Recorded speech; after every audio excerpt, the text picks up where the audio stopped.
네, 안녕하세요. DK입니다. 오늘은 새로운 콘텐츠를 좀 준비해 봤는데요. 바로 위대한 투자자의 어떤 포트폴리오 현황을 같이 살펴보는 겁니다. 이걸 하는 이유는 저도 어떤 개인 초보 투자자에 불과하고 이 투자의 대가들이 어떤 포트폴리오를 보유하고 있고 분기별로 어떻게 변화하고 있는지 살펴보면은 이분들이 어떤 산업과 어떤 종목을 좋게 보고 있는지, 혹은 앞으로의 경제 전망을 어떻게 보고 있는지, 또 어떤 국가를 유망하게 보고 있는지 등을 파악할 수 있기 때문입니다. 그래서 좀 개인적으로 많이 참고하는 편인데요. 맹목적으로 이 투자자의 포트폴리오를 따라 매수하기보다는 방금 말씀드렸던 그런 인사이트를 참고하기에는 굉장히 좋다고 생각합니다. 그래서 이 컨텐츠의 첫 타자로 제가 가장 존경하는 투자자 중 하나인 워렌 버핏을 선정했고요.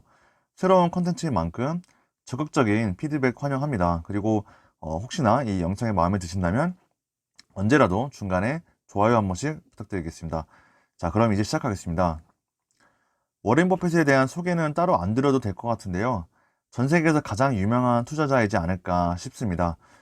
저를 포함한 이 많은 개인 투자자에게 정신적 지주이자 이 가치 투자의 아버지라고 여겨지는 전설 중의 전설입니다. 저도 이제 워렌 버핏으로부터 정말 많은 영향을 받았는데요. 워렌 버핏은 현재 버크셔 해서웨이라는 기업을 이끌고 있습니다. 오랜 동반자인 찰리 먼거와 함께 같이 회사를 이끌고 있고, 최근에는 그 토드 콤스와 테드 베슬러라는 젊은 두 투자자를 후계자로 지금 양성하고 있는데요. 아무튼 버핏은 이 세 명과 함께 버크셔 해서웨이를 같이 이끌고 있습니다. 그래서 워렌 버핏이 이끌고 있는 버크셔 해서웨이의 2020년 3분기 포트폴리오를 오늘 같이 살펴볼 텐데, 본격적으로 들어가기 앞서 이 자료를 어떻게 확인할 수 있는지 간단하게 구독자분들께 공유하고 넘어가겠습니다.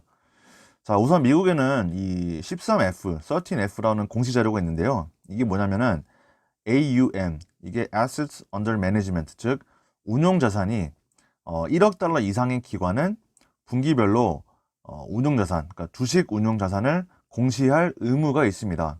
이 공시 자료를 어디서 확인하냐? sec.gov의 사이트에 들어가서 확인할 수 있고요. 이 사이트에는 기업들의 분기 실적 자료도 확인할 수 있습니다. 아무튼 여기서 공시 자료를 확인할 수 있는데 개인적으로 좀 쉽지 않습니다. 이게 좀 보기가 어렵기 때문에 제가 추천드린 사이트는 이 웨일 위스덤이라는 사이트입니다. 어, 이 사이트고요.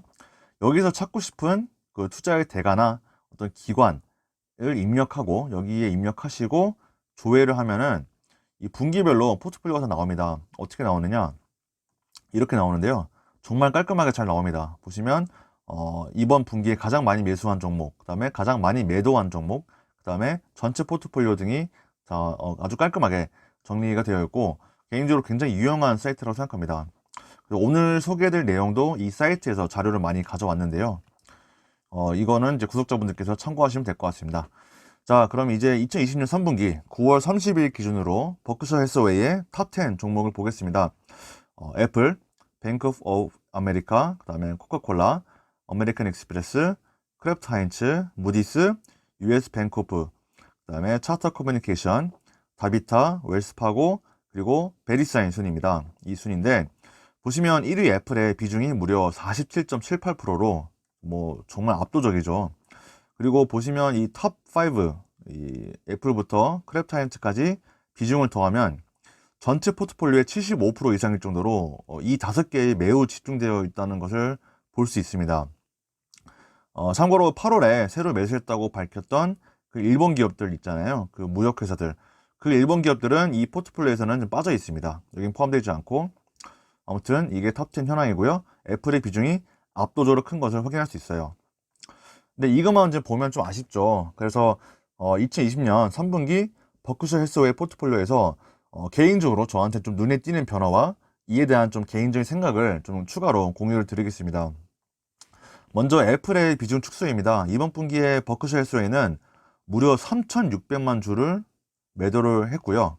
3,600만 주라고 하면은 굉장히 커 보이는데 버크셔 해서웨이의 보유 지분의 약 3%밖에 되지 않습니다. 정말 대단하죠. 근데 애플을 매도한 게 왜 특이하냐면, 워렌 버핏은 그동안 지분을 매도하기 시작하면 전체 지분을 다 매도하는 결과로 이어지는 그런 경우가 많았습니다. 영상을 제가 하나 준비했는데 이거 잠깐 보고 가시죠.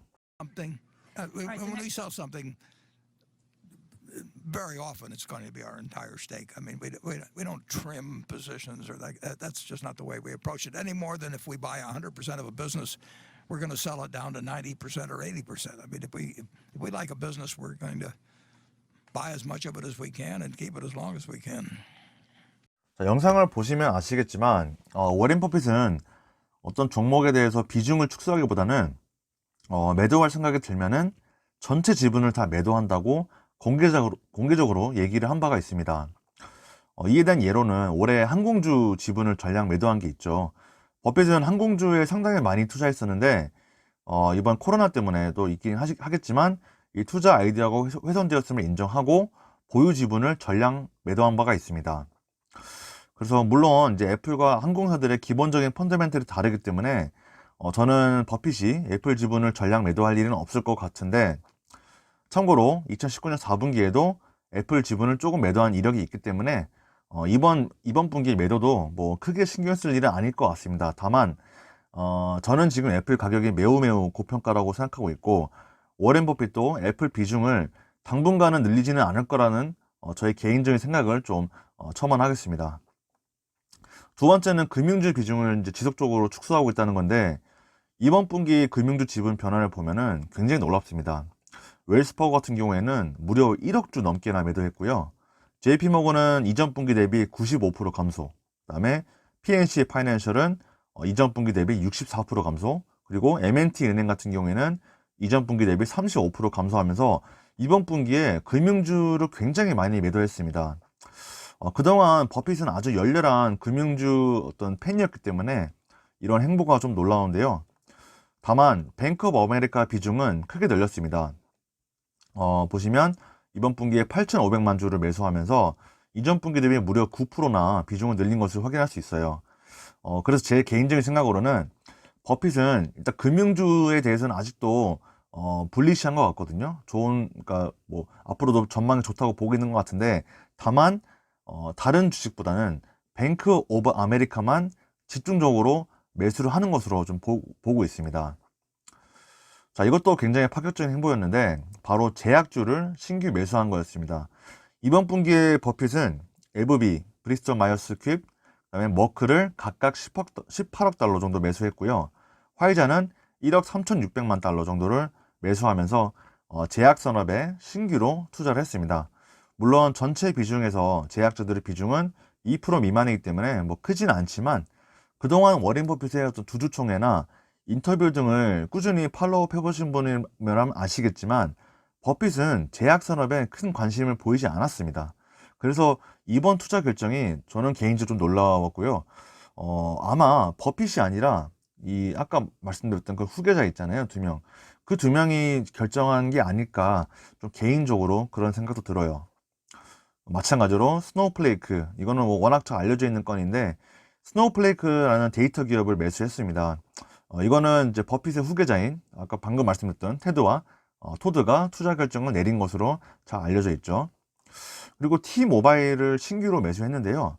T모바일은 미국의 통신사입니다. 최근에는 그 스프린트라는 4위 통신사와 합병하면서 지금 규모 면에서는 2위로 올라섰는데, 저는 개인적으로 버라이즌이 1등이고 또 배당 매력이 있기 때문에 버라이즌을 매수하지 않을까 싶었는데 버크셔 해서웨이는 T모바일의 성장성을 더 높게 사는 것 같습니다. 그리고 이번 분기에 코스코를 전량 매도했는데요. 버크셔 해서웨이는 코스코를 20년 넘게 보유하고 있었기 때문에 개인적으로 좀 의외였습니다. 근데 아까 애플 얘기를 할 때 버크셔 해서웨이는 어떤 종목의 일부를 매도하기보다는 전량 매도한다고 말씀드렸는데요. 이 코스트코가 좋은 예가 될 것 같습니다. 조금씩 비중을 줄이더니 결국 전부 정리를 했습니다. 참고로 버크셔 해서웨이의 그 손익 단가가 39달러거든요. 근데 매도 추정 단가가 359달러니까 거의 10배 수익을 거뒀습니다. 정말 대단합니다. 그리고 이거는 이제 팩트보다는 좀 재미있는 의혹인데요. 버크셔 해서웨이가 좀 몰래 테슬라를 매수하고 있다는 의혹이 좀 제기되고 있습니다. 물론 다들 아시겠지만 버크셔 해서웨이와 버핏은 테슬라의 CEO인 일론 머스크와 사이가 좋진 않아요. 테슬라가 그 자동차 보험 사업으로 확장을 하려고 할 때 버핏이 이에 대해서 공개적으로 좀 부정적인 의견을 제시했거든요. 이에 따라서 일론 머스크는 버핏을 크게 좋아하지 않는다고 또 공개적으로 밝혔고요. 버핏의 파트너인 찰리 망고도 일론 머스크가 스스로를 너무 과대평가하고 있다고 폄하하기도 했습니다. 그래서 이들의 관계는 좀 좋은 편은 아니고요. 그래서 버핏은 테슬라에 투자할 일은 없을 거라고 공언을 한 바가 있습니다.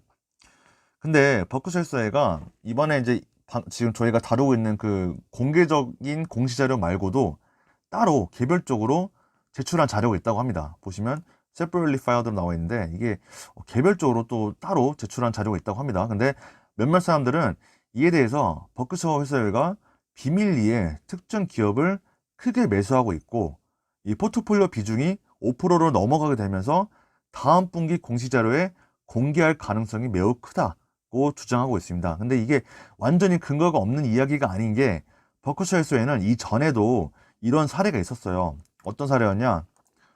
몇 년 전에 에너지 기업인 필립스 66을 비밀리에 매수했다가 나중에 공개한 바 있고요. 그 이후에 IBM을 몰래 굉장히 좀 적극적으로 매수를 하다가 큰 비중을 형성하고 나중에 공개한 바가 있습니다. 그리고 버크셔 해서웨가 중국의 전기차 기업인 BYD에 투자하고 있기 때문에 전기차 시장과 기업에 어느 정도 일가견이 있다는 것도 이런 주장이 나오고 있는 이유 중에 하나입니다. 왜냐하면은 버핏은 예전부터 본인이 잘 이해하고 설명 이렇게 이해할 수 있는 그런 산업과 기업에 투자라는 원칙을 고수해왔기 때문입니다. 네, 물론 지금 이 주장이 사실일지 아닐지는 다음 분기 공시자료를 봐야 알겠지만 이에 대해서는 제가 추후에 확인해보고 업데이트 해드리도록 하겠습니다.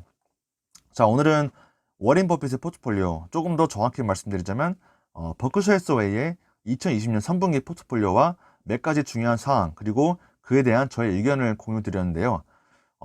현재 저는 이제 워렌 버핏 이외에도 켄 피셔와 그다음에 레이 달리오, 마이클 버리 등 몇몇 분들을 추가로 좀 다뤄볼까 생각 중입니다. 이러한 콘텐츠가 마음에 들고 앞으로도 뭐 지속적인 업데이트를 원하신다면 구독과 좋아요 부탁드리고요. 혹시 의견이 있으시면 이게 새로운 콘텐츠이다 보니까 적극적인 피드백 댓글로 부탁드리겠습니다. 감사합니다.